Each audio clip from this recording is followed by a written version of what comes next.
नमस्कार साथियों। आज हम कुंडली क्या है ये जानने की कोशिश करेंगे, क्योंकि लोग इसके बारे में ये नहीं जान पाते कि भाई कुंडली क्या है। आम आदमी को पता ही नहीं चल पाता कि कुंडली क्या है, ये 12 खाने क्या है, इसमें ज्योतिष क्या देखता है, क्या उसकी समझ में आता है। एक कन्फ्यूजन सा बना रहता है आम जनता को कि भाई है क्या ये चीज़। हर कोई ये सोचता है कि भाई ये है क्या, ये जो 12 खाने बने हो, इसमें ये चीज़ें ये लिखी हुई हैं, ये कैसे देखते हैं, क्या है ये सिस्टम। क्योंकि अगर बेसिक पता चल जाए हर किसी को तो एक समझना बड़ा आसान हो जाता है। नहीं तो एक अंधविश्वास से समझ में आता है कि भाई ये इतनी बढ़िया साइंस जो हमारे ऋषियों ने बनाई है वो कितने अच्छे से काम करती है। तो उसको अगर बेसिक समझ जाए तो उसको फिर आपको एक कन्फ्यूजन आपके जो दिमाग में वो नहीं रहेगा। हम शुरू करते हैं। आपने सुना, अगर लोग कहते हैं नक्षत्र, राशियां, घर, ग्रह, ये क्या होते हैं, एक एक करके हम उन्हें समझने की कोशिश करते हैं। पहले हम नक्षत्र पर चलते हैं। आपने बहुत सारे सितारे देखे होंगे जो आपको नीचे से आसमान में नजर आते, टिमटिमाते हो, पूरे आकाश में नजर आते हैं। तो इनका जो समूह है, एक समूह को नक्षत्र कहते हैं। ये वो सितारे हैं जो हमारे जीवन पे इनका असर होता है। इनकी जो किरणें हैं जो हमारे ऊपर पड़ती हैं, उनका जो हम पर असर होता है। उन सितारों की बात कर रहे हैं। सितारे तो बहुत हैं, सूर्य से बड़े बड़े हैं, इनकी अपनी रोशनी होती है। तो इनकी जो किरणें हम पे जो पड़ती हैं, उन सितारों की बात करें, उनके ग्रुप हैं।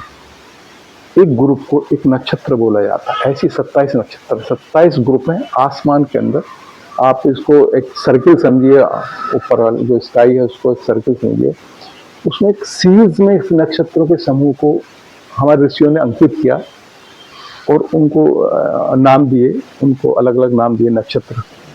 आप किताब में देखोगे या गूगल पर डालोगे नक्षत्र तो 27 नक्षत्र का एक सीरीज आपको राउंड शेप में नजर आएगी। तो उनको नक्षत्र कहा जाता है। अब नक्षत्र, अब जो नक्षत्र होते हैं उनको एक सीरीज में हो गया। अब उनको टुकड़े करे गए कि भाई एक नक्षत्र इतना हिस्से का तो उसके 4 टुकड़े कर दो। और जो 4 हम जो टुकड़े करेंगे, जो 4 पार्ट्स में उनको डिवाइड करेंगे तो उन्हें चरण कह देते हैं। कि भाई एक नक्षत्र का जो समूह है इतना बड़ा है तो उसके 4 हिस्से किए तो उनको नक्षत्र चरण बोल दिया कि पहला चरण, दूसरा चरण किया। इस तरह से होता है। ये होते हैं नक्षत्र। नक्षत्र के बाद आते हैं हम अपने ग्रह पर। नक्षत्र फिक्स होते हैं, ग्रह सूर्य के चारों तरफ घूमते हैं। उनका अलग अलग पाथ है, अलग सर्किल है, एक ऑर्बिट है उनका जिसमें वो घूमते हैं। आप एस्ट्रोनॉमी में पढ़ सकते हैं। लेकिन हम बेसिक की बात करते हैं, क्योंकि ये ज्योतिष के बारे में बात करना चाह रहे हैं, एस्ट्रोनॉमी हम जाना नहीं चाह रहे। तो जो एस्ट्रोनॉमी है वो अलग सब्जेक्ट है, आप उसे पढ़ सकते हैं। तो हम ज्योतिष के बारे में जाने, इसलिए हम उतनी ही चर्चा करेंगे जितनी हमें जरूरत है। ग्रहों पे, ग्रह जो है सूर्य के चारों तरफ चक्कर काटते हैं और सूर्य एक फिक्स होता है।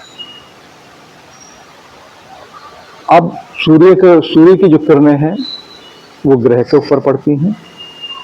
ग्रह की अपनी कोई एनर्जी नहीं है, वो सूर्य से एनर्जी लेता है। नक्षत्र की एक एनर्जी वो भी ग्रह ग्रहण करता है। एक नक्षत्र की जो एनर्जी है वो ले ली और सूर्य की एनर्जी दोनों ले ली। और एक ग्रह का अपना बिहेवियर है कि उस पर कौन सी गैसेज हैं, उनका कैसा मटेरियल है। तो कोई भी चीज जब किसी चीज पे पड़ती है तो उसका जो बिहेवियर है वो लेके आगे रिफ्लेक्ट होती है। मान लिया किसी ने रेड कलर का चश्मा पहन लिया है, जो किरणें वहां से गुजरी, जो उसको दिखा तो रेड नजर आया, क्योंकि किरणों ने वो कलर को एब्जॉर्व करके आपको आगे वाली चीज रेड या किस तरह की देखने के लिए देखी आपने। ऐसे ही कोई भी ग्रह हो, जब उस पर नक्षत्र की रोशनी पड़ती है, ग्रहों की सूर्य की रोशनी पड़ती है, तो उसके पड़ने के बाद वो जो एनर्जी है वो ग्रह रिफ्लेक्ट करता है। वो रिफ्लेक्ट हमारी धरती पर आती है, जहां हम रहते हैं, हमारे ऊपर पड़ती है। तो इन किरणों का असर हमारे ऊपर पड़ता है।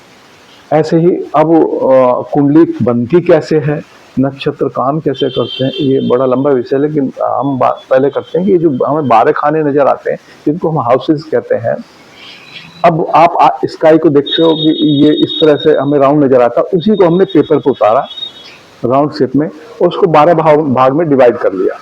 12 भाग में उसको डिवाइड करने के बाद वो जो 12 खाने बने, वो एक तरह से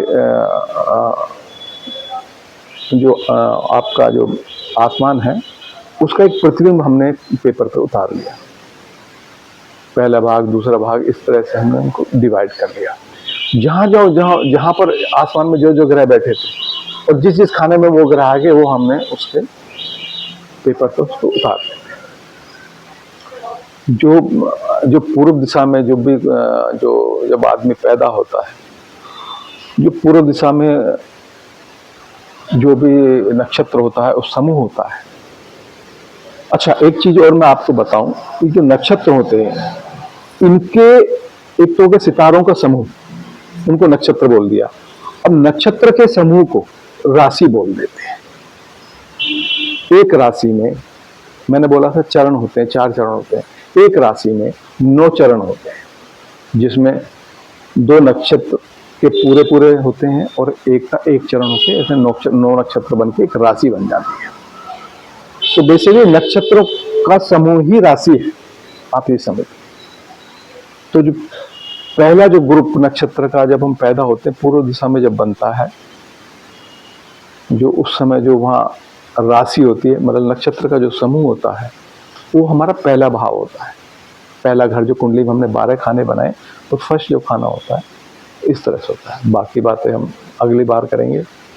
आप इसको देखिए, समझिए, और कुछ समझ में ना आए, मेरी बातें मेरे शब्दों में आपको समझने में थोड़ा दिक्कत आ रही है, तो मुझे जरूर बताइए कि मैं उसको थोड़ा सा और रिफाइन करूँगा और समझाने करूँगा।